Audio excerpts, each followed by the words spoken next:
Muchísimas gracias, muy buenos días a todos, a esta mesa para discutir las oportunidades que tiene la Argentina agropecuaria, la Argentina rural, la Argentina del interior.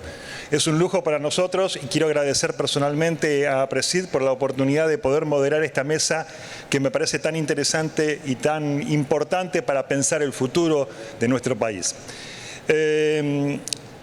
Vamos a pensar y vamos a discutir acerca del futuro de la Argentina, del futuro de la agricultura y por lo tanto el futuro de nuestros territorios del interior, como nos gusta decir a los geógrafos, a los ruralistas.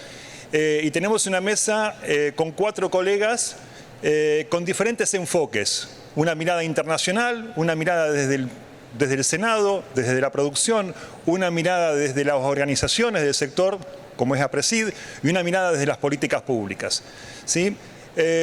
Todos sabemos que la Argentina tiene oportunidades como como muy pocos países en el mundo, dada su dotación de riquezas, su extensión, su superficie, su diversidad, ¿no? Y sin embargo todavía tenemos problemas estructurales en el sector agropecuario y problemas rurales que son inconcebibles a esta altura de nuestra historia por los problemas que tenemos en nuestra Argentina del interior. Entonces esta mesa tiene que ver con este debate acerca de las oportunidades que tenemos y las oportunidades para revertir estos problemas en el sector agropecuario y en el mundo rural en general. Como les dije, es un panel con 4 referentes en el sector. En primer lugar, agradecer la presencia de Marcelo Torres, presidente de APRESID, productor agropecuario. Muchísimas gracias, Marcelo, y muchísimas gracias por la oportunidad que nos das de poder debatir y compartir todas estas ideas. En segundo lugar, nos acompaña Manuel Chiappe, subsecretario de Agricultura de Nación. Muchísimas gracias, Manuel, por brindarnos toda tu experiencia como productor, pero también como funcionario público. Nos acompaña el senador Francisco Paltroni, actualmente senador, pero productor agropecuario, empresario, senador por la provincia de Formosa, como le corresponde a su cargo, pero también, quiero decir, senador por el campo, por el mundo rural del interior. Y Carlos Cherniak, quien, diplomático de carrera, que ha sido representante de Argentina frente a FAO, FIDA y el Programa Mundial de Alimentos. Muchísimas gracias, Carlos, por brindarnos toda tu experiencia y todos tus conocimientos acerca del mundo internacional en torno a la agricultura. Para ser concreto, vamos a darle lugar a cada uno de los exponentes a que conversemos sobre el futuro y las oportunidades de la Argentina en torno a 3 grandes preguntas que hemos planteado. La primera es de carácter muy general.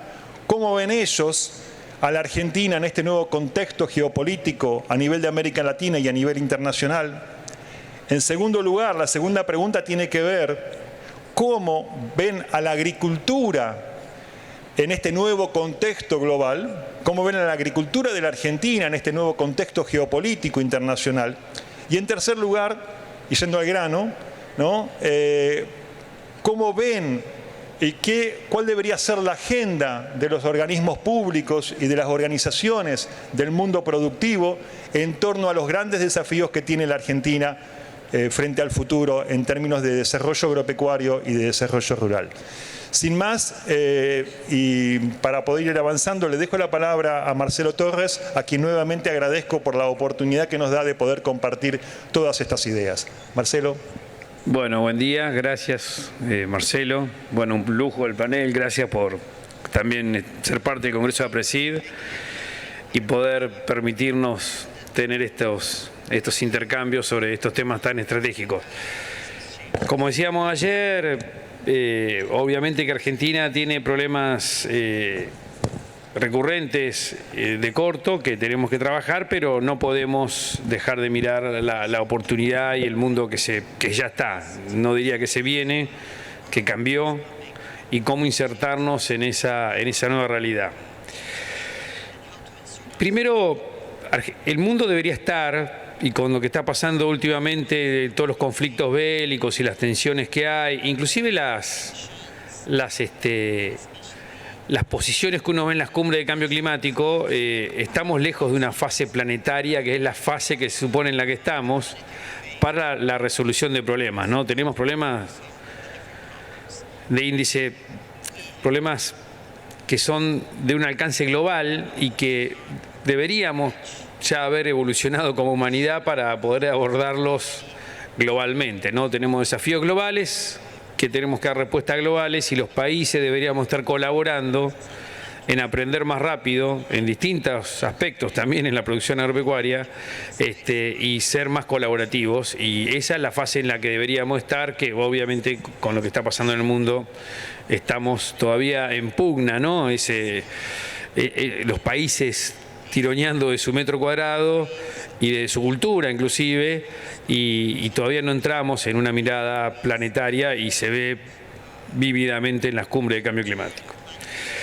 Pero la humanidad tiene un gigantesco desafío, que es producir para el 2050 más de un 40% de alimentos que los actuales, un 40% más de alimentos que los actuales, y además ser fuente para energía, ¿no? Biocombustibles, energías renovables, donde no va a ser fácil reemplazar energía fósil, pero sí va a empezar a aumentar el blend, la mezcla, los cortes, e inclusive también generando energía eléctrica, y también la agricultura va a tener que proveer biomasa, granos para eso.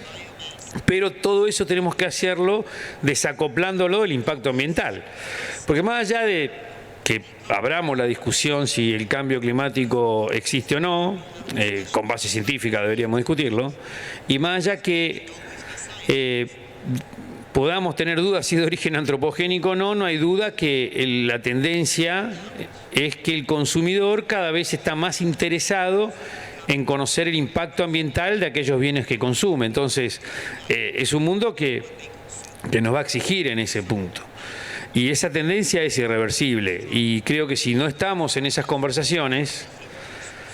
Bueno, vos, Carlos, lo decía ayer, me gustó ya lo había escuchado en otros, que somos parte del menú, ¿no? O sea, si no estamos dando estas conversaciones y no podemos demostrar sólidamente que nuestra agricultura basada en siembra directa, nuestra producción ganadera nuestra producción ganadera mayoritariamente pastoril tiene excelentes indicadores ambientales, pero tenemos que mostrarlo. También otra persona me decía, un investigador de Michigan que está acá, Bruno Basso, que es napolitano, me decía, mira, ustedes tienen un artículo de lujo de una marca italiana de carteras, pero están tratando de venderla en la calle y te van a dar... Bueno, no te van a creer que es original si vos la tuvieses dentro del local con las credenciales correspondientes y pues, seguramente valdría mucho más que lo que vale tratando de venderla así. Bueno, yo creo que este es un buen debate. Buena parte de nuestras bases, algunos no quieren saber nada con la trazabilidad, pero yo creo que nosotros ya estamos haciendo las cosas bien. En Argentina, vuelvo, siembra directa, producción pastoril, producción ganadera con base pastoril. Tendríamos que sacar pecho de lo que estamos haciendo si uno se compara con el resto del mundo, y podríamos, la verdad, que ser líderes en esta transición. Y ese liderazgo se basa en los atributos que uno escucha en las cumbres, ¿no? Siembra directa, intensificación, rotación de cultivos, uso de cultivos de servicio.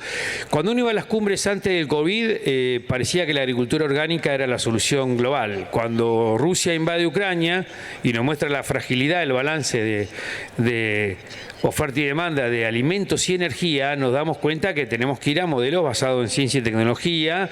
Y hoy se habla mucho de agricultura regenerativa, donde ya empieza a haber divergencia en qué entendemos por agricultura regenerativa. Nos gusta decir que es una agricultura que regenera, ¿no? Basarnos en los objetivos y ser más abiertos a la hora de qué prácticas usamos para regenerar.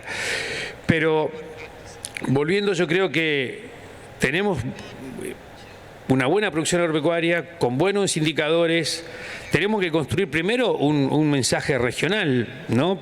Ponernos de acuerdo con Brasil, con Paraguay, Uruguay, y lo estamos intentando, porque tenemos sistemas parecidos, y tener una estrategia regional. Esto que yo contaba de la pandemia, que también mostró que la salida a la pandemia fue la ciencia, no la vacuna, y la invasión de Rusia y Ucrania mostró la fragilidad, como dije, de oferta y demanda, corrió las discusiones hacia un lado más científico, más racional. Ahí tenemos una oportunidad. En un escenario más científico, con un poco más de tinte científico, se pone más fácil discutir, aunque hay mucho anticiencia todavía, mucha discusión sobre creencias, pasa mucho en Europa, que marca bastante la agenda, pero bueno, tenemos que estar dando estas conversaciones de alta calidad, deberíamos elevar la calidad de las conversaciones. La región, acá tenía algunos datos, pero todo el mundo los conoce. En granos tenemos un 30% de participación en el mercado global de granos. El complejo sojero, si lo vemos solo, el 65% lo de la región del mercado global, ¿no? En carnes de proteína animal un 30%, si solamente vemos pollo más del 35%. Y bueno, todo lo que yo decía antes es cierto, y otro atributo fundamental es el involucramiento del productor en los procesos de innovación.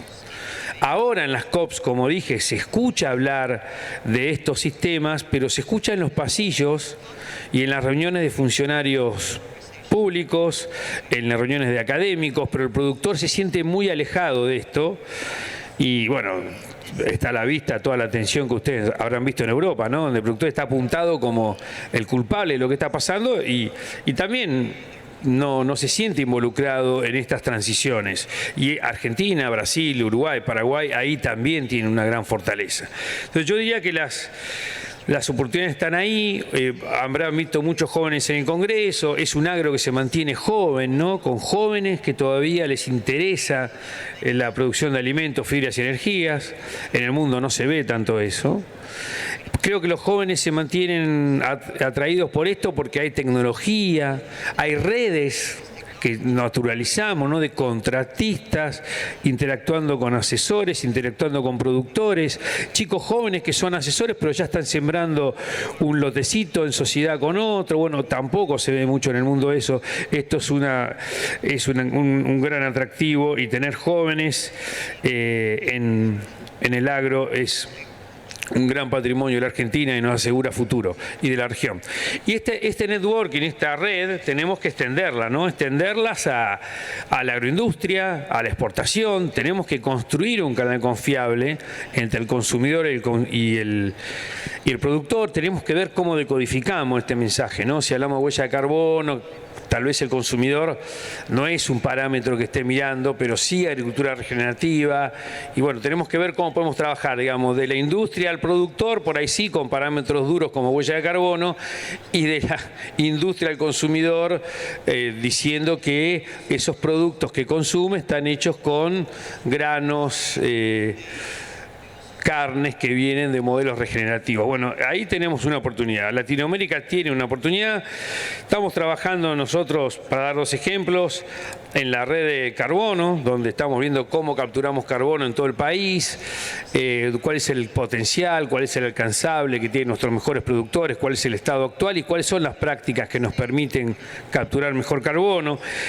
En Gran Chaco, trabajando a nivel de diseño de paisaje productivo, ¿no? Nosotros tenemos que avanzar sobre el bioma, pero tenemos que hacerlo racionalmente, asegurando la biodiversidad, asegurando un buen diseño, vos que te gusta mucho, Marcelo, el ordenamiento territorial, un buen diseño de paisaje que asegure que esa biodiversidad va a seguir, ¿no?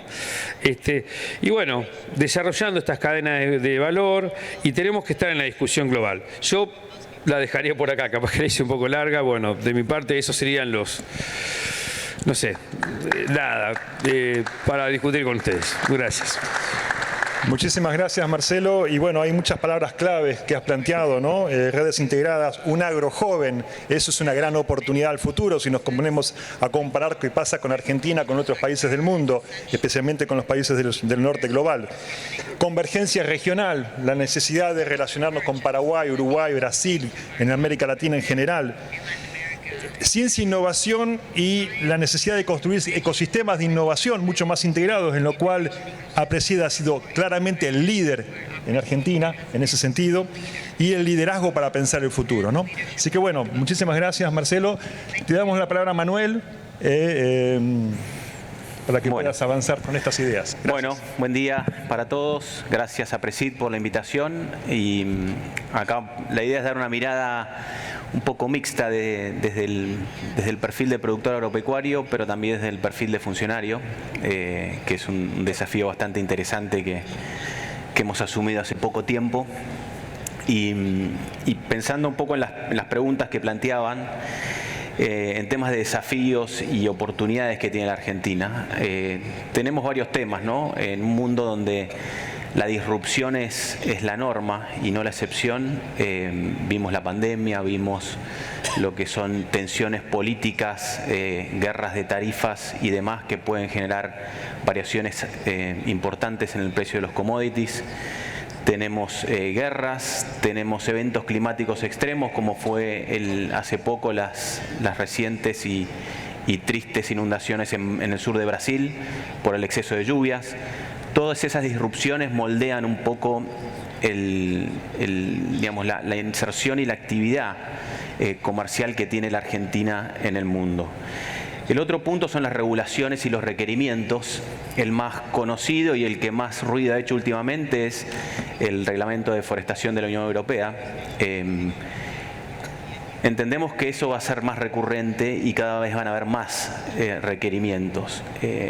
Mucho nos hemos preocupado del tema de Unión Europea en los últimos 3-4 meses, pero esto ya lleva 2 años, ¿no? Entonces creo que también es una lección para todos nosotros de empezar a trabajar los temas con mucha más anterioridad y no esperar hasta último momento a pedir las prórrogas, hacer los reclamos formales y obviamente adaptarnos para poder competir y seguir abasteciendo a los mercados que tanto nos costó ganar.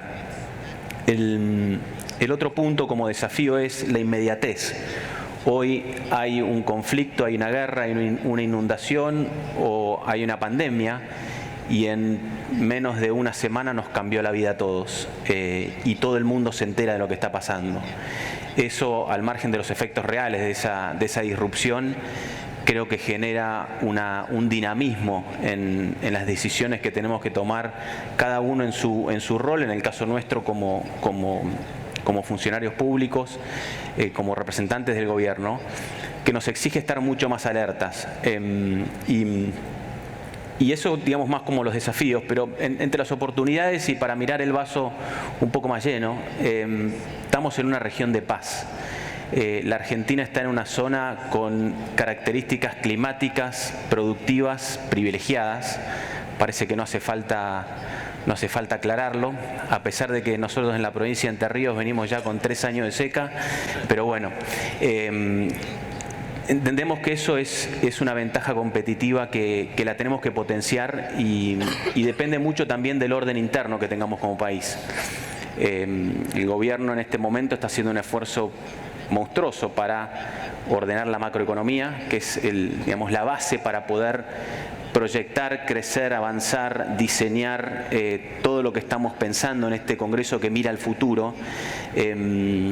Pero como ya hemos visto en el pasado, si no tenemos una base sólida de estructura económica en el país, todos los esfuerzos después se van esfumando y se van diluyendo. Así que les diría que el tema ese es central.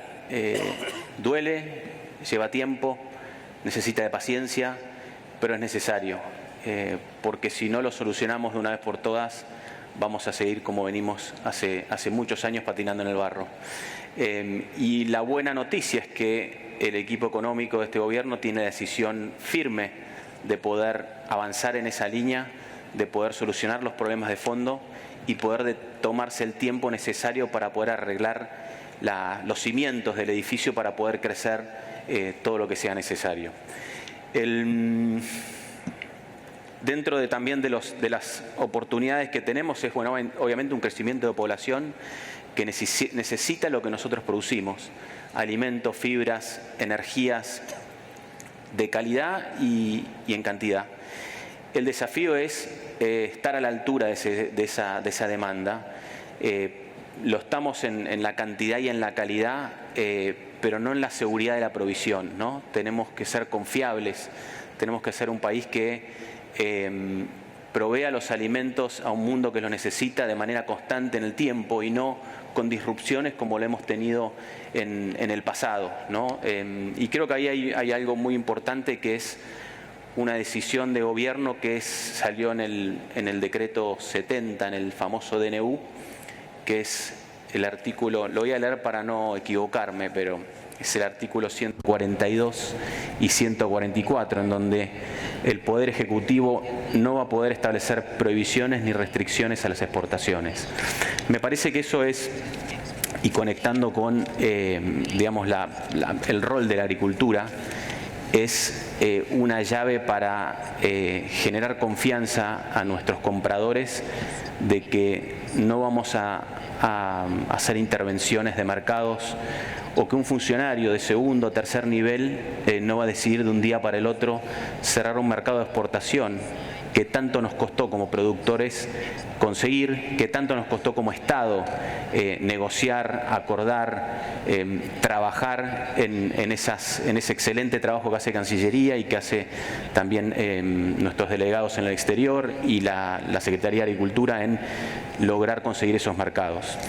Yendo al rol de la agricultura y para acelerar un poquitito, me parece que tenemos que tener una capacidad temprana de identificar esas amenazas y esas oportunidades o esas barreras, esas brechas para poder aprovechar esos mercados. Un buen ejemplo es el caso reciente de la exportación o la apertura del mercado de exportación de cerdo a Uruguay, que lamentablemente debido a un conflicto o a una situación climática que hubo entre con Brasil y Uruguay, necesitaban un proveedor de porcinos y estuvimos a la altura de poder capturar eso en menos de un mes con una excelente gestión de los funcionarios de la Secretaría de Agricultura y Cancillería. Herramientas de información para tener una trazabilidad adecuada. Hoy el mundo nos pide, nos exige tener una información sobre los productos, sobre los bienes, sobre los servicios que les brindamos, y ahí la trazabilidad, la certificación juega un rol importante. Y volviendo al mensaje de Unión Europea, no esperemos a que nos lo exijan para poder hacerlo o para empezar a hacerlo. Creo que el trabajo viene mucho más de base y ahí el trabajo en red es fundamental en la interacción pública-privada. El otro punto, y ya yendo más a lo que es agenda de organismos públicos y organizaciones, como decía el artículo 142 del decreto que les acabo de leer, abrirnos al mundo, conectarnos con los mercados internacionales es un objetivo central del gobierno, es la forma principal de poder crecer en nuestra economía, en un mercado que hoy está más desinflado, está más frío, un mercado local, ¿no? Pero que tiene ciertas capacidades limitadas para crecer, la oportunidad está afuera. Entonces, ahí obviamente eliminar todas las restricciones a las exportaciones, abrir mercados, trabajar no solo en lo comercial y en lo sanitario, sino que también la apertura de mercados tiene aristas políticas que tenemos que trabajar en esos tres ejes para poder lograr esas aperturas, mercados más sofisticados, mercados que paguen más por nuestros productos, nuestros servicios, y eso va de la mano de poner en valor los atributos de nuestras exportaciones. Lo que decía un poco Marcelo hace un rato de la cartera, es importante que logremos poner en valor los atributos ambientales que tienen nuestros productos, los atributos de calidad, los atributos nutricionales, de bienestar animal. Todo eso va a ser la diferencia al momento de entrar y de presentarnos a una negociación, y eso tiene que estar demostrado con métricas, con trazabilidad, con herramientas objetivas que demuestren eso ante los mercados. Y por último, creo que la coordinación es fundamental. Cuando el Estado y los privados trabajamos de la mano, las cosas salen mucho más rápidas. Y a todo nivel, a nivel nacional, provincial, regional, pero también creo que un muy buen ejemplo es la reciente declaración del Consejo Agropecuario del Sur, el sábado pasado, en donde los ministros de Agricultura de Chile, Argentina, Brasil, Paraguay, Bolivia, y alguno por ahí me queda por ahí, y Uruguay, nos pusimos de acuerdo para plantear un frente común con respecto al reglamento de la Unión Europea. Creo que esas señales de ir en bloque ante ciertas situaciones son muy potentes, son mensajes muy firmes de la Argentina frente al mundo, en donde además de plantear la propuesta y pedir una prórroga, tenemos que adaptarnos a poder seguir comerciando si es que esos resultados no se cumplen. Así que dejo por ahí, Marcelo, y después complementamos con algo más. Y bueno, nuevamente muchas gracias por la invitación. Muchas gracias, Manuel. Y quisiera recuperar algunas ideas fuerza que has planteado para que luego sirvan para el debate, ¿no? En primer lugar, la necesidad de una mirada global y una mirada y una apertura global de la Argentina y de la agricultura argentina hacia el mundo. Una perspectiva mucho más estratégica del rol que tiene la Argentina hacia el futuro. Y en ese sentido, la necesidad de ordenar la casa, ¿sí? Y de generar nuevas herramientas para la gestión, para la intervención en términos de política agropecuaria y de una mayor y más densa relación público-privada, ¿no? Creo que esos temas están dando vuelta y te agradezco muchísimo por estas ideas para poder aportar al debate. Le damos la palabra a Francisco Paltroni, senador nacional por la provincia de Formosa. Francisco, tenés 15 minutos. Bueno, buenos días. Primero que todo quisiera contar dos historias. Una fue la primera siembra directa y la otra es la primera fumigación. Yo nací en el centro de la provincia de Buenos Aires, General Alvear, en una chacra de 151 hectáreas. Se centraba nuestra explotación. Hice sexto y séptimo grado de a caballo por porfiado, porque me quería ir a vivir con mi papá al campo. Y así fue que empecé el secundario en un colegio por alternancia en la ciudad de Saladillo y me empecé a chocar con todo el ingreso de tecnología que empezaba a entrar en la década del 90. Y ahí sí, por supuesto, tuve el placer de conocer a personas como Oscar Alvarado. En ese momento nos iba a hablar muy seguido al secundario. Y me encontraba con esta situación con mi papá de tratar de transmitirle lo que era la siembra directa. Con un hombre que había nacido en el año 34, hoy tendría 90 años mi papá, que había comenzado a arar a caballo, que había visto el primer tractor a querosén, que cuando llegó el John Deere en la década del 70 y el hidráulico era la mayor evolución que jamás se había podido imaginar. Yo venía del colegio diciéndole que ahora no había que arar más, que no había que arrastrar más y que solamente se pasaba una sembradora.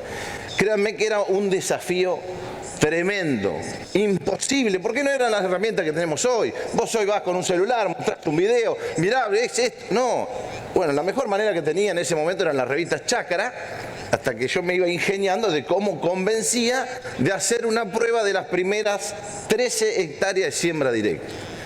Bueno, lamentablemente mi papá falleció, no pudo ver la cosecha, se la conté y creo que terminó sin creer que había cosechado de esa manera de siembra directa. Y la otra era la primer fumigación, cuando le digo que había un producto que se llamaba Roundup, que mataba el gramón, que él lo había estado combatiendo 60 años, no me lo creía. Por supuesto agarré el catálogo, agarré así, úselo de vuelta con una rastra doble acción, que el gramón venga, que esté cortar los estolones, que esté impecable, que sea la segunda quincena de febrero y métale 8 litros de glifosato. Hice exactamente como decía el manual. Mi viejo pensó que el campo no servía más. Al tercer día estaba todo blanco y claro, era un shock para él. ¿Y por qué voy a esta historia? Porque indefectiblemente, señores, estamos en un cambio de era que se centra en dos grandes factores: el recambio generacional y el avance tecnológico. Por eso el cambio y el avance es irreversible. Y en el contexto en el que estamos, nuestro país es un gran ganador por todas las potencialidades que son conocidas por todos. Y ahora sí, para ordenar el mensaje, creo que sin duda lo primero y el primer desafío que todos los argentinos tenemos es ordenar la economía.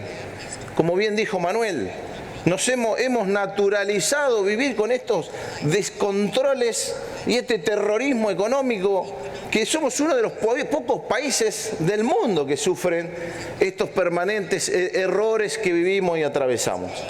Entonces hemos naturalizado vivir con inflación, con descontrol, con intervencionismo, que hoy, después de 20 años del mayor crecimiento económico de la región, Uruguay tiene 10% de pobreza, Chile tiene 8% de pobreza. Y eran países, sin ofender, pero eran países muy chicos a la par de lo que era la Argentina en 1960. Entonces, sin lugar a dudas, lo primero es la economía. Tener moneda, tener crédito que traiga inversiones y que empiece a generar este desarrollo tan esperado y este crecimiento económico tan esperado por todo el pueblo argentino. Ahora, el segundo gran desafío, señores, es la infraestructura, es la logística. Hablamos de cómo elevar la productividad. Pero ¿qué estamos planteando? No estamos planteando nada, absolutamente nada. ¿Cómo vamos a transportar esas 100 millones de toneladas más de grano? Esas 60 millones de toneladas que se agregan de commodities mineros, que no estaban ni en el mapa antes la posibilidad de producción de cobre, de litio, pero hoy es una realidad. Y esto empieza a ocurrir. Entonces estamos armando un campo sin tranquera. El gran desafío que tiene la República Argentina es empezar a desarrollar los ferrocarriles de carga, que es la única manera en el mundo más competitiva de transporte terrestre. Esto es indiscutido. Podemos discutir que el transporte de pasajeros no es rentable, estamos de acuerdo. Pero el riel te lo tiene que pagar siempre la carga y ahí podés pensar después en transporte de pasajeros. Pero esta no es la cuestión. La cuestión es generar competitividad, generar posibilidades en el interior del interior y eso es con ferrocarril de carga. En este sentido nosotros ya hemos presentado en el Senado un proyecto que es un tratado internacional que se llama Ferrocarriles Sudamericanos, que no es ni más ni menos que la integración física de todos los países de Sudamérica para empezar sobre todo a salir al Pacífico, a los puertos de Asia-Pacífico. ¿Por qué? Porque el 80% de lo que el centro y el corazón de Sudamérica produce, hoy el destino natural es Asia-Pacífico. ¿Y pero cómo? Ahora nosotros somos los vivos y los de antes eran todos tontos. No, señor, el mundo cambió. Cambió donde se produce y cambió donde se consume. Y eso te exige pensar las nuevas rutas que tenemos que desarrollar. Y ahí sí tiene que estar el Estado. Por eso yo digo, yo soy liberal desarrollista. Y no significa desarrollista que el Estado tiene que financiar esa vía. Pero el Estado sí tiene que definir hacia dónde vamos. Generar ese tratado internacional para que fluyan las inversiones. Entonces ahí vas a poner en marcha las 2 millones de hectáreas agrícolas que hoy tenés en Formosa. Justamente en Formosa hoy sembramos 100.000 hectáreas. Por eso siempre digo que no hay nada más injusto que esta pobreza innecesaria que tenemos los argentinos. Porque donde te pones a explorar y a ver las posibilidades que tenemos en cada rincón de nuestra patria, señores, solamente depende de nosotros. La infraestructura es clave y la gran herramienta son los ferrocarriles de carga. Pensar en que se te suman 100 millones de toneladas de agricultura y 60 millones en commodities mineros, bueno, señores, colapsa absolutamente todo. Es inviable. Triple de camiones, triple contaminación, triple de muertos en la ruta, triple de costo.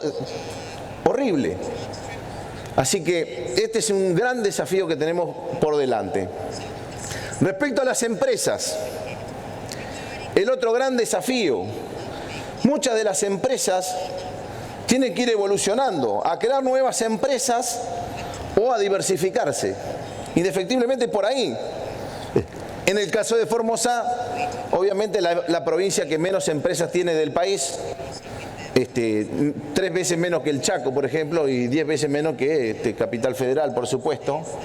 Pero tenemos que ir hacia una evolución. Y por supuesto, las maneras de diversificarse o fundar nuevas empresas y las oportunidades que tenemos son infinitas. Hablaba del ferrocarril recién. La India tiene la 4ª red ferroviaria más grande del mundo.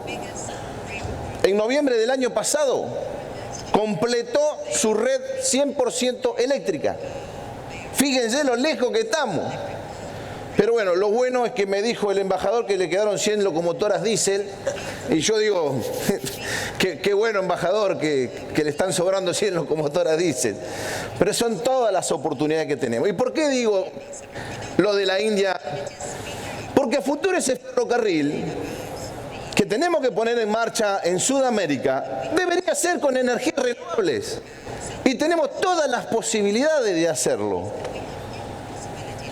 Eólica, eléctrica, biomasa, o sea, todas las oportunidades tenemos en nuestro país. Pero solamente quiero ir trazando esta línea de los grandes desafíos. Hablamos de la economía, hablamos de la infraestructura y la logística, de la evolución que deberían ir teniendo las empresas a estas diferentes áreas, las diferentes cadenas de valor en las energías renovables. El cuarto es el equipo. El cuarto desafío que tenemos los argentinos es ¿con quién? ¿Con quién lo vamos a hacer? Yo no le puedo explicar a ningún empresario lo que significa el equipo. Pero esto lo tenemos que llevar al Estado, esto lo tenemos que llevar a los municipios, esto lo tenemos que llevar a las cámaras de diputados y de senadores. El país se tiene que llenar de los hacedores en los lugares de la decisión que nos afectan absolutamente a todos. Porque si no, no hay cambio posible, señores. Vamos a seguir encerrados, produciendo, a ver cómo ganamos 50 gramos más por día. Y vienen y te fuman en pipa con 500 gramos por día. Entonces estamos mal. Los equivocados son los que hacen los goles. Vos nunca vas a salir campeón si lo dejás a Messi en la tribuna. Necesitamos la gente probada, la gente que supo mantener una cartera de clientes, una cartera de proveedores, llevar adelante una cuenta corrientes, armar y gestionar equipos. Eso es lo que han hecho los goles.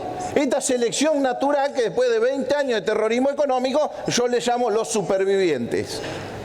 Bueno, señores, necesitamos que esa gente llegue a los lugares de decisiones, porque sin equipo esto es imposible.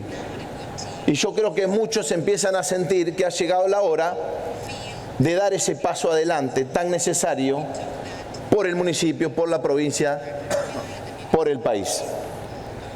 Y bueno, y creo que como para cerrar, no sé si estoy dentro del tiempo todavía, hay una frase que creo que aplica permanentemente, que si seguimos intentando siempre lo mismo, jamás vamos a tener resultados diferentes. Esto aplica, señores, para nuestro país y para la conducción, y si realmente nos queremos convertir en esta Argentina potencia que todos queremos ser. Y para cerrar, una Argentina distinta es imposible con los mismos de siempre. Muchas gracias. Muchas gracias, Francisco Beltroni. Bueno, varias ideas claves que quedan acá, ¿no es cierto? Oportunidades, muchísimas oportunidades a nivel global, muchísimas oportunidades de producción, pero la necesidad de generar nuevas infraestructuras, nuevas condiciones estructurales de nuestro país para poder aprovechar todas esas oportunidades, la necesidad de diversificar y complejizar nuestras empresas y, por supuesto, como gran mensaje final, la necesidad de nuevos equipos, de nuevos liderazgos para poder enfrentar ese futuro. Muchísimas gracias, Francisco. Y le damos la palabra a Carlos Cherniak. Una reflexión más desde una perspectiva internacional de lo que podemos estar esperando y de cómo podemos pensar y construir ese futuro. Gracias, Carlos. Hola, ¿se escucha? Bueno, primero gracias, Marcelo, por haberme invitado, a todo tu equipo, sobre todo al equipo internacional, liderado por Mailén y todos los muchachos. La verdad, están haciendo un trabajo impresionante.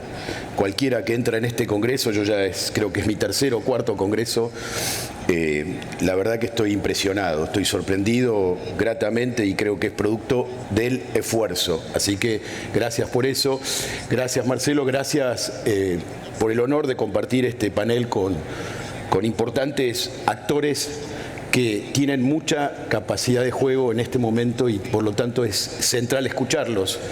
Y yo voy a tratar desde otra perspectiva, no sé si quizás era importante decir estas cosas al principio, pero bueno, las voy a decir al final y voy a ver cómo puedo conectarlas con algunas de las cosas que fueron expresadas.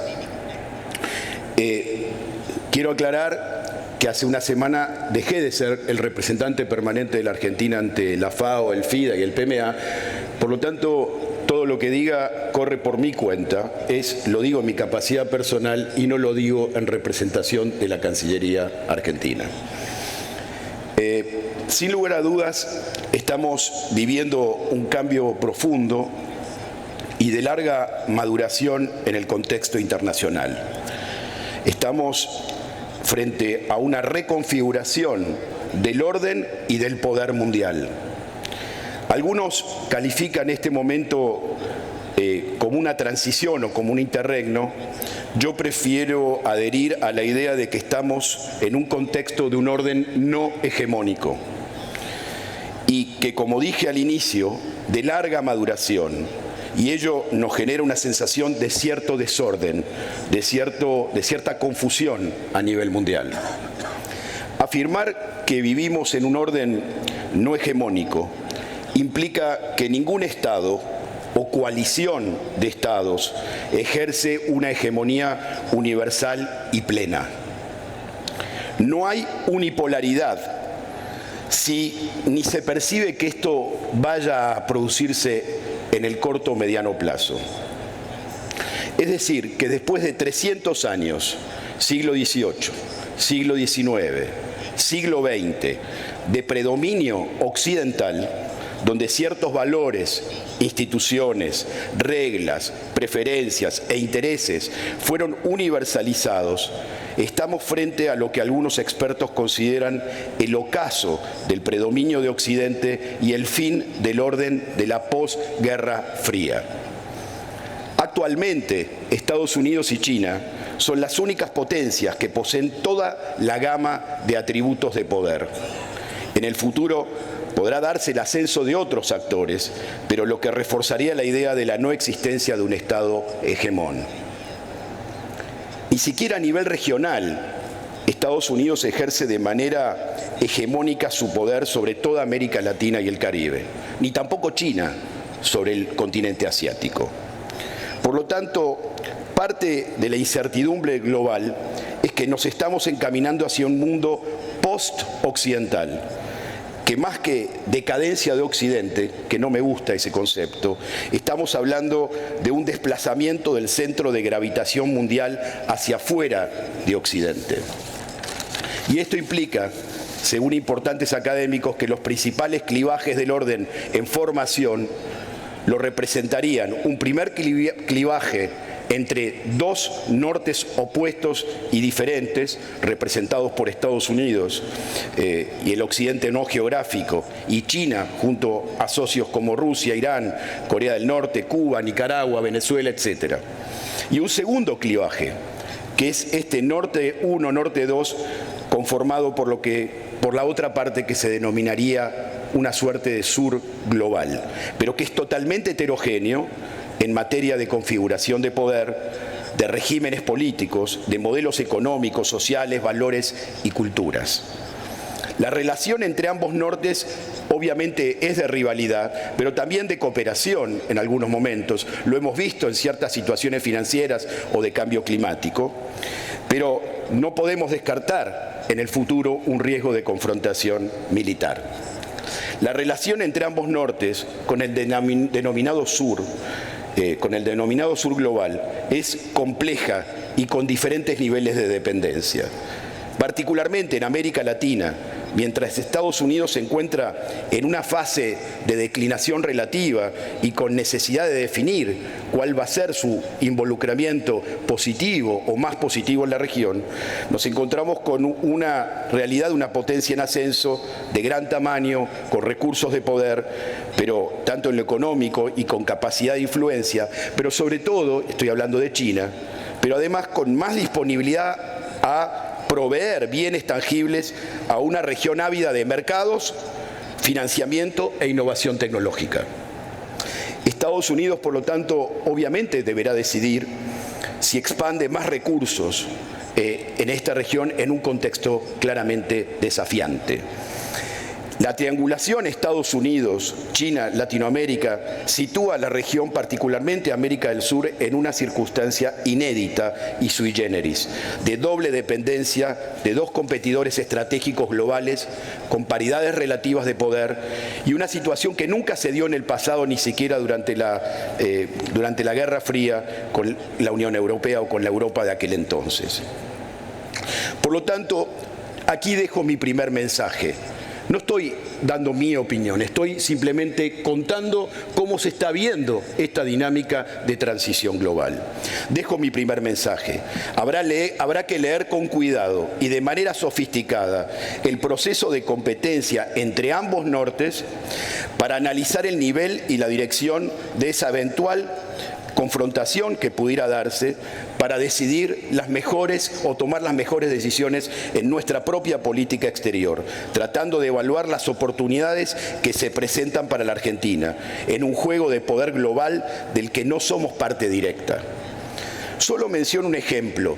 Chile y México, que ya suman décadas del Tratado de Libre Comercio con Estados Unidos, expanden sus negociaciones con China para obtener nuevas inversiones con el fin de extraer minerales estratégicos, Chile, e incrementar la producción automotriz, México. Esto muestra la amplitud de posibilidades de cada eje de interacción bilateral en los que no interfiere la dinámica triangular que me refería recién. Que generalmente esa dinámica se despierta cuando aparecen temas sensibles como las cuestiones estratégicas o, por ejemplo, en el caso de China, el caso de Taiwán. Entonces, concluyo este primer punto referido al contexto geopolítico, expresando que un orden internacional no hegemónico debería ampliar la capacidad de autonomía de las naciones del sur en el escenario mundial, como el caso de Argentina. Centralmente, porque este orden no hegemónico no tiende a conformar bloques rígidos como durante la Guerra Fría, y ello se da fundamentalmente por la difusión del poder y de las riquezas globales. Está claro que en los últimos años nuestra región, América Latina, ha perdido gravitación en los asuntos globales, más por incapacidad de coordinación de políticas intrarregionales y las crisis económicos, sociales y políticas recurrentes en nuestros países. Sin embargo, a partir de un proceso que explota en el año 2007, con la suba global de los precios de los alimentos, más las consecuencias de la primavera árabe en el año 2011, originada por la falta del insumo clave en las dietas de dichas poblaciones como el trigo, y ya en los últimos años con la pandemia del COVID-19 y la invasión de Rusia con Ucrania, queda conformada la importancia de la denominada geopolítica de los alimentos. Es decir, que la cuestión de la seguridad alimentaria ascendió como uno de los temas estratégicos fundamentales en la agenda global. Lo vemos, por ejemplo, ahora en la reunión del G20 en Brasil, donde Brasil impulsa una alianza global contra el hambre, porque claramente no habrá paz sin seguridad alimentaria y tampoco habrá seguridad alimentaria sin paz.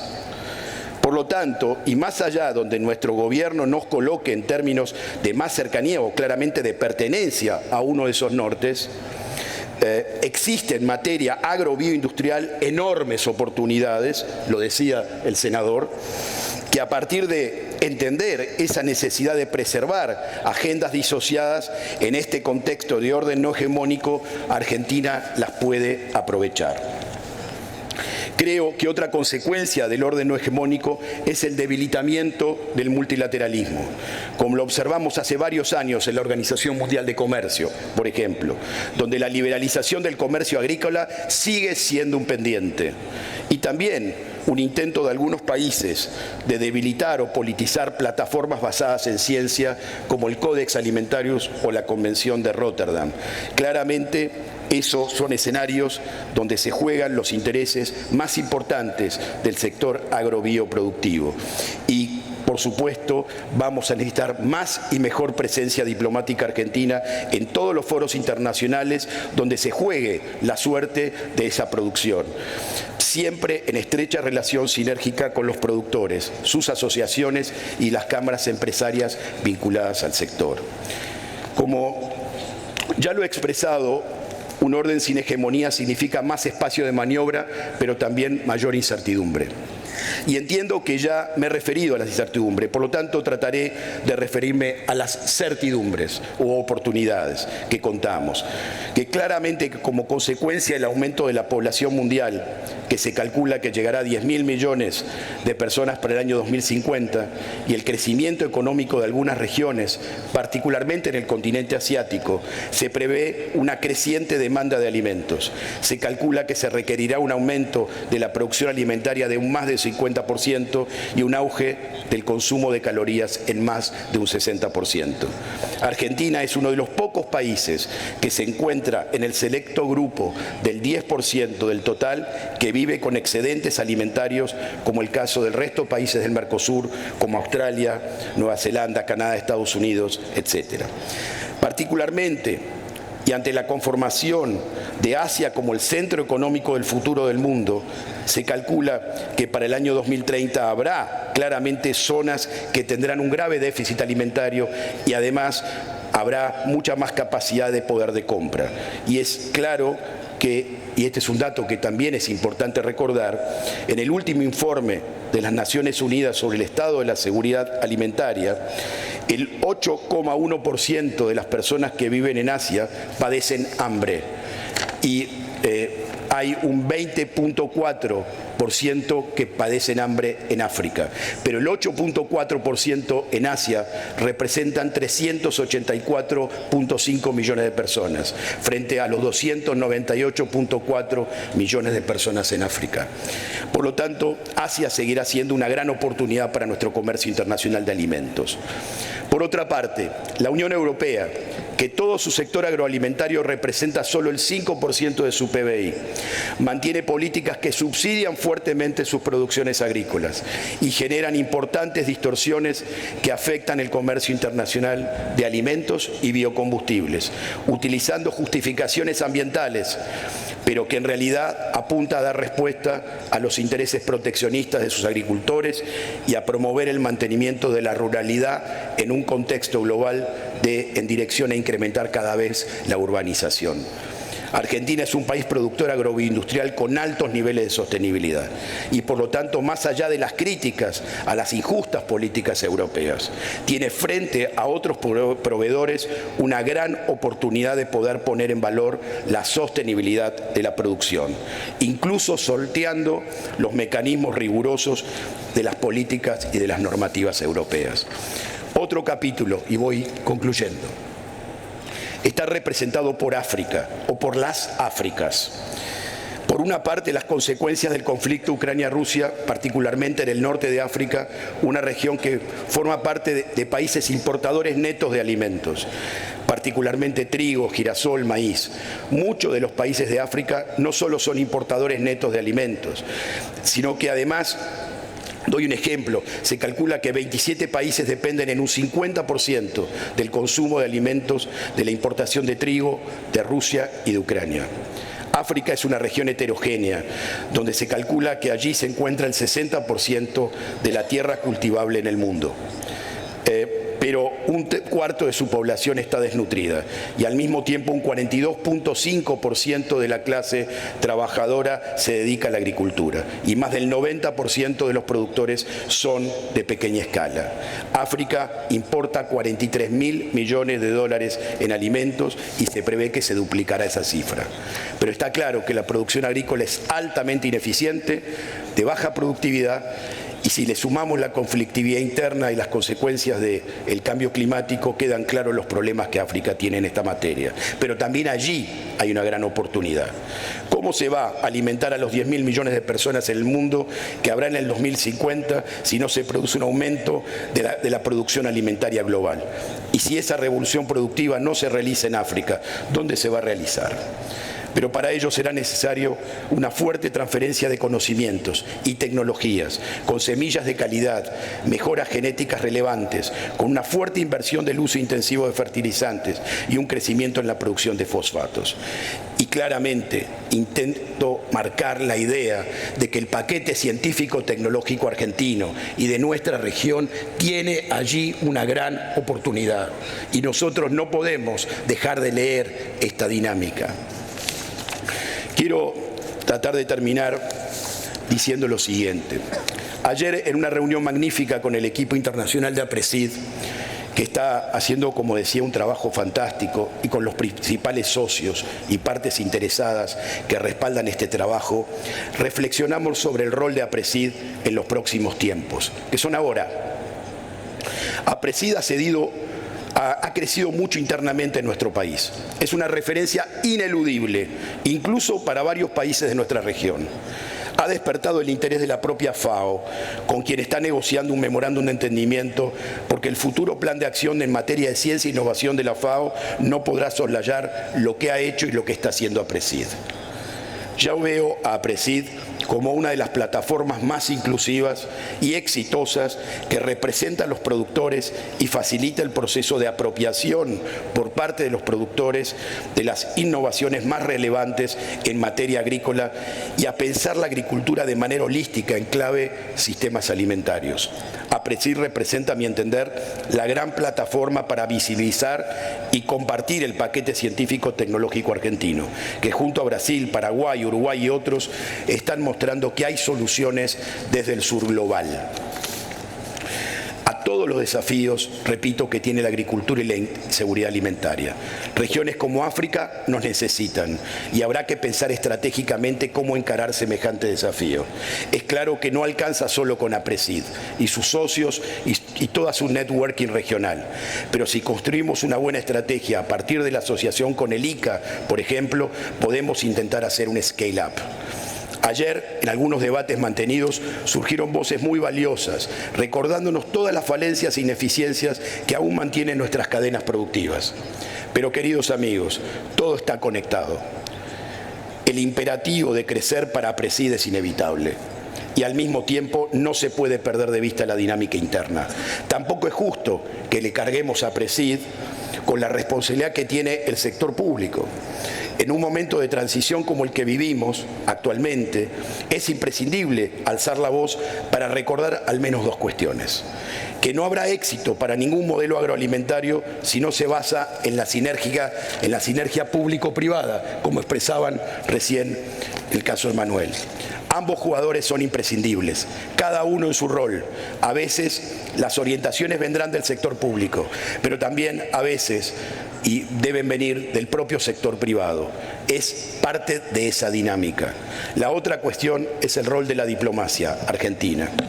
Debe fortalecerse su rol en todas las negociaciones internacionales donde se jueguen los intereses agrobioproductivos de nuestro país, defendiendo nuestros intereses y de una manera proactiva, mostrando las soluciones que podemos ofrecer. Tenemos que tener la convicción y la conciencia que los intereses que defendemos, tanto en la FAO, en Ginebra, en la Organización Mundial de Comercio, en Bruselas, son claves para todos ustedes.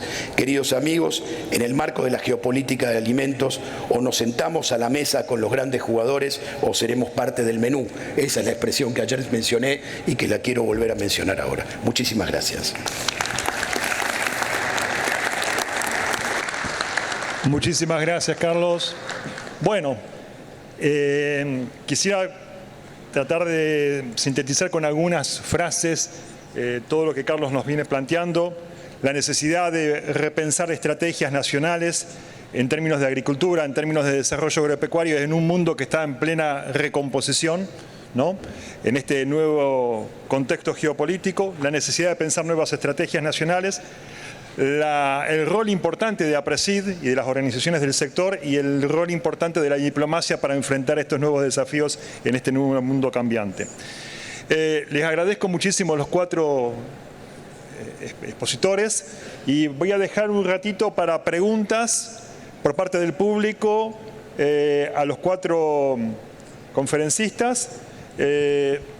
Estamos recibiendo las preguntas, ¿sí?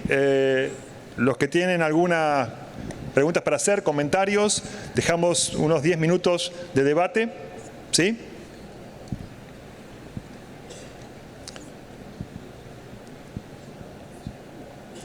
No me llegó ninguna todavía. Dicen acá, especialmente Marcelo, como responsable de la casa y de este evento, que el que hace la mejor pregunta se lleva ¿cuál de las Amarok? Esa. ¿Esa? Ok, así que empecemos a preguntar si es que tienen interés por alguna de esas camionetas que están acá en exposición. Quería hacer una pregunta yo, Perfecto. mientras llegan las preguntas. No, a ver, por ahí para todos, ¿no? Los tres tienen vastísima experiencia en esto. Yo, ahora hablo a título personal, estoy muy de acuerdo con un Estado más chico, que libere el potencial del individuo, que tenga más libertad, que tenga un rumbo claro, que eso es un problema de Argentina que no tiene Brasil y Paraguay, ¿no? Nosotros, bueno, vos Manuel también sos nauta, creo. Nosotros, viste, vos ves Brasil, tuerce el rumbo 2-3 grados a estribor, 2-3 grados a babor, pero van para allá. Nosotros acá o vamos para allá en Argentina o vamos para allá, 180 grados, ¿no? Entonces ese es un problema, pero bueno, ¿cómo creen que debería ser la articulación público-privada en esta idea, ¿no? De un Estado más chico, que deje que los individuos ordenen sus prioridades, sus inversiones, pero uno tiende a pensar que, bueno, servicio exterior, por ejemplo, Cancillería, detecta oportunidades. Además, hemos tenido muchas reuniones muy buenas con Cancillería. Dice, bueno, mirá, estas son las oportunidades que hay en África, que hay en Europa, donde podemos vender sembradoras, conocimiento, biocombustibles. ¿Cuál debería ser el rol del Estado para hacerlo? Porque, como dijo Carlos, nosotros con Maylén, que es la gerente internacional, hemos ido a varias COPs y hemos charlado y hemos visitado productores europeos del 15 de mayo al 15 de junio por Italia, Francia, España, Irlanda, Inglaterra, y hay mucha oportunidad de laburo ahí, pero va a ser mucho más eficiente si podemos alinearnos, ¿no?, en esta detección de oportunidades. ¿Y cómo lo ven? ¿Cómo ven el rol del Estado? ¿Cómo se imaginan esa interacción público-privada para que podamos capturar esta oportunidad que todos estamos marcando, que tenemos a nivel global? Por supuesto que entendemos que hay que acomodar la macro, absolutamente, sin eso no tenemos nada, así que entendemos esa prioridad absolutamente, pero bueno, yendo un poco más a eso, todo está conectado, viste, el corto, el largo, que hablábamos un poquito ayer también en el discurso. Lo de la macro hay que acomodarla, eso no hay duda, y estamos en el camino correcto, pero ¿cómo ven esto? ¿Cuál debería ser, termino acá, lo pregunté varias veces, cuál debería ser el rol público-privado para capturar esta estrategia a nivel global? Manuel. Me toca a mí, ¿no? ¿Qué sé yo? Bueno, pueden opinar los tres, ¿eh? No se peleen porque los tres pueden responder. Marcelo, que me parece que algo importante pasó el 10 de diciembre, o la fecha de la elección, antes del 10 de diciembre, que es un gran cambio cultural de toda la sociedad, o de gran parte de la sociedad, que venía buscando este Estado más chico, enfocado en cuestiones estratégicas, enfocado en crear las condiciones crear las condiciones generales para que la industria, la minería, el agro, crezcamos y despleguemos nuestro potencial. Me parece que esa base que se gestó, me imagino que los cambios culturales son complejos, no soy sociólogo, por ahí Marcelo vos me puedes ayudar un poco más, pero es algo que no debemos subestimar y es lo que está dando sostén a todo este proceso de cambios macroeconómicos en el rol del Estado y demás, que creo que es como condición de base, me parece que es fundamental, y eso es importantísimo. Yendo un poco más a lo específico en el rol del Estado, o en el rol en este caso de la Secretaría de Agricultura, vamos a un rol mucho más, no tanto de dar o de ser unidireccional, sino de ser bidireccional. Nosotros, como ustedes sabrán, recibimos todos los días a miles y millones de cámaras, funcionarios, intereses, lobbies y demás con los cuales interactuamos día a día. Y en ese proceso de interacción, en muchos casos ya se ha dado este cambio cultural, que es venir con la propuesta, ¿no? Creemos que nadie mejor que el que Vamos a ir a un ejemplo de la producción porcina, que el que produce cerdos nos traiga su plan estratégico. La cadena porcina tiene su plan estratégico, la cadena foresto-industrial tiene su plan estratégico al 2030. La cadena de la carne bovina tiene su plan estratégico. Entonces, trabajar sobre esos acuerdos que ya han habido a lo largo de la cadena. Entonces, te diría que cuando recibimos alguna cámara, trabajamos sobre ese punteo de temas, sobre esas propuestas, para después ver cómo desde el Estado podemos solucionar o podemos mejorar o avanzar en esas medidas. Creo que el Estado, diciéndole al privado lo que tiene que hacer o estableciendo cuotas, cupos, estrategias de siembra o direccionamiento de cultivos, me parece que nos ha hecho mucho daño. Y sí tener un Estado que genere las condiciones como para que todo eso se pueda potenciar, obviamente con ciertas normas y con ciertos lineamientos que tienen que existir, con cierto foco también en algunos productores de menor escala. Me parece que tiene que ir por ahí. Muchos lo han visto, lo están viendo y estamos trabajando de esa manera. En otros casos no ha ocurrido así. Seguimos recibiendo a muchos con la lista de pedidos, la lista de reclamos y la lista de subsidios, que es lo que nos ha traído a esta decadencia económica. Y parte del trabajo nuestro es generar esa docencia también en el cambio cultural, ¿no? Que ese cambio cultural que se dio en las urnas se llegue también a nosotros como empresarios, como productores y como industria en general, para poder avanzar y mirar para adelante y dejar un modelo atrás que no ha funcionado del todo bien. Gracias, Manuel. Están llegando unas cataratas de preguntas para todos ustedes. Así que bueno, quisiera empezar con Carlos. Varias preguntas al respecto, que tiene que ver con las oportunidades para la Argentina frente a los nuevos requisitos de trazabilidad ambiental y a las regulaciones de la Unión Europea para los productos argentinos, ¿sí? ¿Qué oportunidades vemos ahí? ¿Cómo podemos enfrentar esas regulaciones o esas limitaciones que tenemos? Bueno, parece una pregunta clave. Es un tema, acaba de decir Manuel, que hubo una reunión del CAS, me parece, en la cual el Consejo Agropecuario del Sur, en la cual los países principales de América del Sur se han reunido no por primera vez, sino que hay una dinámica, una construcción en la cual hay una preocupación, una reflexión. Como ustedes saben, perdón. Esta normativa debería empezar a funcionar a partir del 1 de enero del próximo año. Y esto implica, y en esto les quiero contar, que he tenido muchas conversaciones con varios sectores vinculados a la agricultura en Europa, y ellos están muy preocupados por esta normativa.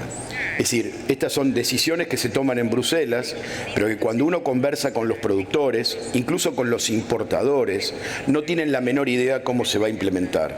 No tienen la menor idea cómo esto podría ser concretizado en términos de la realidad cotidiana. De hecho, muchos importadores han frenado decisiones de compra de productos del exterior porque no saben cuáles son las consecuencias que esta dinámica puede traer. Quiero decir, están en un escenario de gran confusión en términos de lo que es el nivel de las decisiones en el nivel de las implementaciones. Dicho esto, queda claro que hay un consenso a nivel regional de plantear y pedir la prórroga concretamente en la implementación de estas políticas. Pero esto es, yo diría, el proceso formal. En el proceso de la economía real, Argentina es uno de los países que probablemente tenga más posibilidades de mostrar su capacidad de adecuación a estas restricciones. Y doy un ejemplo interesante.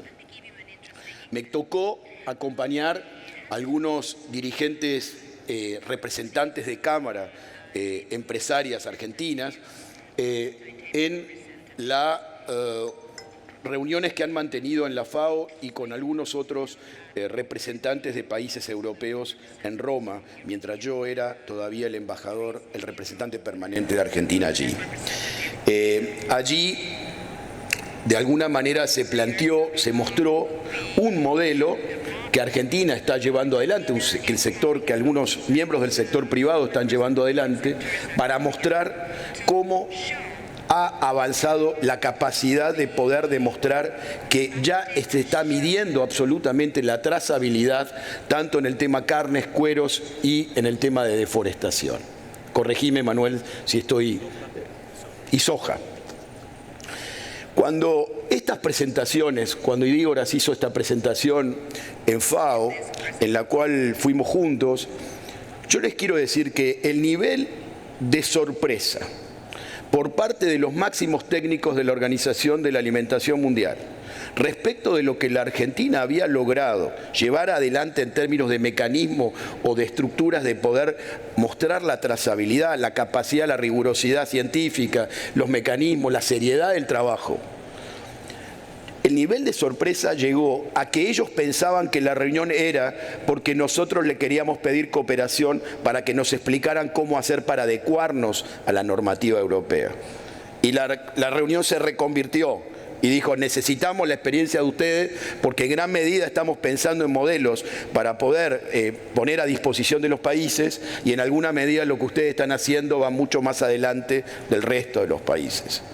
Lo digo esto para mostrar que siempre nos tiramos tiros y nos autoflagelamos, pero tenemos muchas cosas positivas para mostrar. ¿Con qué quiero decir con esto?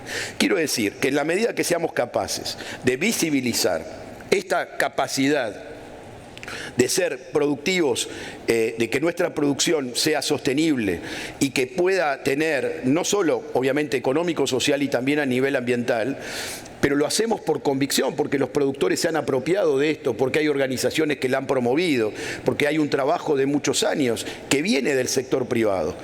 También con algunas sinergias muy positivas, para volver a la pregunta anterior, con las agencias técnicas del Estado, porque el rol del INTA fue clave en muchas de estas cuestiones, como el rol del SENASA fue clave en muchas de estas cuestiones. No se puede hablar de la inocuidad sin el SENASA, no se puede hablar de un montón de avances tecnológicos sin el rol que ha jugado y juega el INTA. Entonces, digo, me parece que Argentina tiene grandes oportunidades, pero no porque la digamos nosotros de manera voluntarista. Es obvio que la política tiene que tratar de seducirnos para convencernos de que hay grandes oportunidades. Lo estoy diciendo desde afuera, de lo que yo he visto y de lo que me han dicho delante sobre la sorpresa de lo que nosotros estamos haciendo. Entonces creo que las oportunidades son enormes, pero va a haber que trabajar seriamente en esta sinergia y ser sofisticados. El mundo es complejo, no es para pensar de manera rígida, hay que pensar muy, muy flexible, muy sofisticadamente, porque hay pliegues, hay oportunidades, pero hay que saberlas leer y operar en consecuencia. Tengo 15 preguntas sobre el tema de trenes, así que hay mucho interés. Una de las preguntas dice, ¿cómo hacer para llevar a cabo esta red ferroviaria sin una intervención directa en términos de inversión por parte del Estado, y cómo podemos avanzar sin que haya bloqueos sindicales, y cómo podemos hacer para poder avanzar en esta idea? Bueno, lo primero, y por eso lo encaramos desde este lugar, es un tratado internacional. Como todos saben, los tratados internacionales son parte de nuestra Constitución, así que más soberano que eso no hay nada.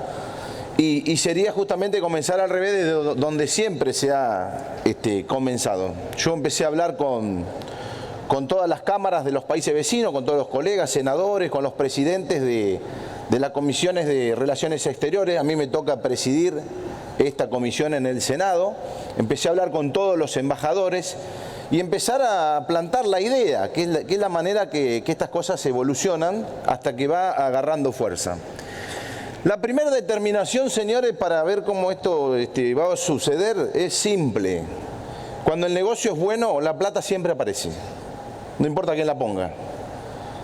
Pero si nosotros le damos el marco institucional para que esas inversiones vengan al corredor, y sobre todo el principal y el primer corredor que nosotros proponemos es sobre el eje de Capricornio, porque lo primero que necesitas para poner un ferrocarril en marcha es la carga. Hoy Paraguay tiene la carga disponible y vos le vas con la propuesta de que vas a ahorrarte 30 días de buque.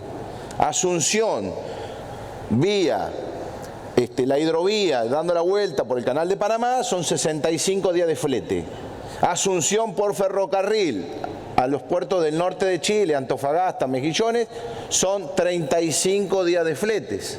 Y ya no tenés que irte a un buque, un Panamax de 40 o 60 mil toneladas, que son los buques diseñados para pasar por el canal, sino que te fuiste a buques de 250 mil, 180 mil toneladas, porque te podés mover de puertos de agua profunda a puertos de agua profunda. Entonces aquí hay una competitividad, una baja de costos, una baja, un acortamiento en los tiempos, que todo eso lo que hace es un retorno mucho más rápido a la inversión. Entonces, hasta podría decir, mira, te cobro $5 más caro, pero llego 30 días antes. Pero el costo del flete termina siendo un 70% menor con estas nuevas rutas que tenemos que empezar a desarrollar. Y vuelvo a insistir con lo que había dicho en mi presentación. Esto ocurre desde que el mundo cambia. Cambia dónde se produce y cambia dónde se consume. Y siempre digo, Las Lomitas Formosa está más cerca de Shanghái que Pergamino. Muchas gracias, Francisco. Manuel, tengo muchas preguntas. La voy a tratar de redondear, son varias, en una. ¿Cómo ven el rol del Estado y especialmente desde la Secretaría de Agricultura para promover la diversificación productiva y especialmente sostener los territorios del interior de nuestro país, ¿no? ¿Qué políticas públicas ustedes están pensando para poder no solamente sostener la competitividad sectorial, sino también los territorios del interior del país? Bien. Que a veces volvemos al inicio, pero con una macroeconomía ordenada, cualquier pueblo, ciudad del interior de nuestro país se va a desarrollar mucho más rápido y mucho mejor. Yendo a lo que nos toca internamente en la Secretaría, hay un trabajo que se viene haciendo ya por lo menos desde el inicio de esta gestión, desde diciembre, en desburocratizar, simplificar, hacerle la vida más fácil o más sencilla al productor. Eso es fundamental. Parece menor cuando obviamente tenemos impuestos distorsivos, tenemos problemas mucho más complejos que eso, pero pasar de 5 presentaciones del CISA a 3, a 2, perdón, es eliminar 3, es una simplificación que ayuda. Que aparezca, que los bancos se dediquen a prestarle plata a los productores o a las industrias y no al Estado, es una herramienta que ayuda a dinamizar. Y específicamente dentro de la Secretaría hay un área que es de biotecnología, de bioindustrias y demás, que se dedica a ampliar todas esas oportunidades de cultivos, de diversificación, de agregado de valor, de agregado de tecnología y de aprobación de eventos biotecnológicos y bueno, y temas mucho más complejos, que el foco nuestro es darle celeridad a todos esos procesos, especialmente teniendo en cuenta los ciclos productivos de las campañas de grueso, de fina, depende de la que toque, enfocándonos en eso. Claramente los biocombustibles son un área a desarrollar, a potenciar. Como decíamos antes, decía Francisco, si duplicamos nuestra capacidad productiva, la tenemos que transportar, pero si duplicamos nuestra capacidad productiva, también la tenemos que transformar de alguna forma, porque como todos bien saben, el 70% de nuestro maíz se va en grano afuera y debería convertirse en proteína animal, por ejemplo, o en biocombustibles, o en bioplásticos, o lo que decidamos, en origen y localmente. Con lo cual, tratando un poco de resumir, Marcelo, tenemos que darle las reglas de juego al productor y el financiamiento para poder hacerlo. Y creo que la buena noticia es que por lo menos el financiamiento es algo que se logró bastante rápido. Hoy hay tasas muy atractivas de lo que es Banco Nación, Vice, para capital de trabajo, para productores agropecuarios, que me parece que es un buen momento para aprovechar mientras se sigue acomodando la macroeconomía y ordenando un poco el descalabro que venimos mal acostumbrados hace años. Bien. Bueno, en honor al tiempo, vamos a ir cerrando esta mesa. Agradecerles a los 4 expositores. Queremos pedir también disculpas porque tenemos como dije recién, una catarata de preguntas. Muchas están relacionadas con los comentarios que ya hicieron los colegas. Así que, pero en honor a este tiempo que tenemos limitado, yo quisiera hacer unas reflexiones sobre pensar el futuro, ¿no? Todos los colegas han hablado sobre los grandes desafíos, las grandes oportunidades, pero también y se ha expresado en algunas preguntas que no he podido leer, que tienen que ver cómo pensar el futuro de la Argentina y cuál puede ser el rol de APRESID, y ahí sí le planteamos un tema de agenda a APRESID, cómo APRESID puede colaborar y puede ayudar junto con el Estado, junto con las diferentes organizaciones del sector, a pensar y a tener una mirada mucho más prospectiva, mucho más estratégica de la Argentina hacia el futuro, teniendo en cuenta en este mundo en transformación, este mundo en mutación que estamos teniendo en términos geopolíticos, ¿no? Y que tanto han señalado. Así que bueno, como reflexión final es la necesidad que tenemos desde las organizaciones, desde el sector público, desde el sector privado y desde especialmente las organizaciones de los productores como APRESID, con una muy importante capacidad de pensar en términos de innovación, en términos prospectivos, el futuro de la Argentina, el futuro de la agricultura, ¿no? En ese sentido, creo que hay muchas preguntas que han planteado eso. ¿Cómo puede APRESID colaborar en esta reflexión más prospectiva y generar espacios de debate en los cuales podamos pensar la Argentina agropecuaria y la Argentina rural hacia el futuro? Marcelo, te dejo esta pregunta y este gran desafío, ¿no? Bueno, gracias. Sí, muy buena pregunta. APRESID es una organización constituida mayoritariamente por argentinos, ¿no? Con todo lo que eso implica. Digamos, el productor argentino es un productor súper resiliente por cuestiones que no vale la pena enumerar, ¿no? Es un productor que sabe de economía, sabe de agronomía, sabe de manejo empresario, de gestión. Y eso creo que moldea una raza de productores muy innovadores y moldea estas redes, ¿no? Colaborativas, como dije, de contratistas, asesores, productores tan eficientes. Y también tendemos a pensar los argentinos en forma dicotómica. No. En la agenda que hay que atender es la local, la chicharrita. Lo que me pasa ahora es lo que tiene que dar solución a APRESID. ¿Qué están haciendo yendo a la cumbre de cambio climático? Eso también nos pasa. O sea, es la realidad. Entonces, yo creo que la primera cuestión a entender acá es que el mundo cambió. Lo que ustedes dijeron, no me parece que ya es imposible poder trabajar solamente. Sería un riesgo grande para la institución en estar totalmente ajena a todo este cambio que está dando a nivel global.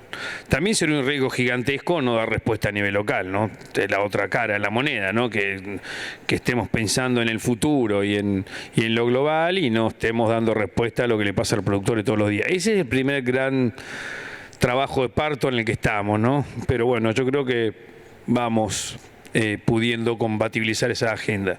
Luego, creo que la gran potencia de la institución es que el productor está involucrado en los procesos de innovación. Yo estuve ahora, como comenté ya en Europa, pero hablando con productores de estos países que ya mencioné, yo creo que no tengo que yo explicarle a un productor de Francia o de Italia cómo tiene que evolucionar en su sistema productivo.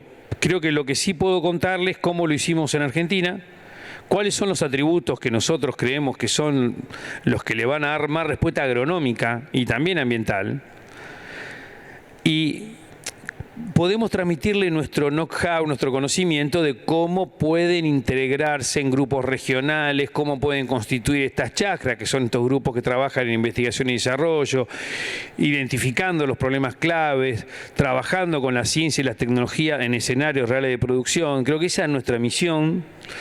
y creo que eso impacta mucho cuando viajamos y es lo que tenemos que hacer. Pero como bien dijeron acá, y me quedo con lo que dijo Manuel, que está bueno ir con propuestas, está bueno ir con ideas, está bueno ir con una estrategia.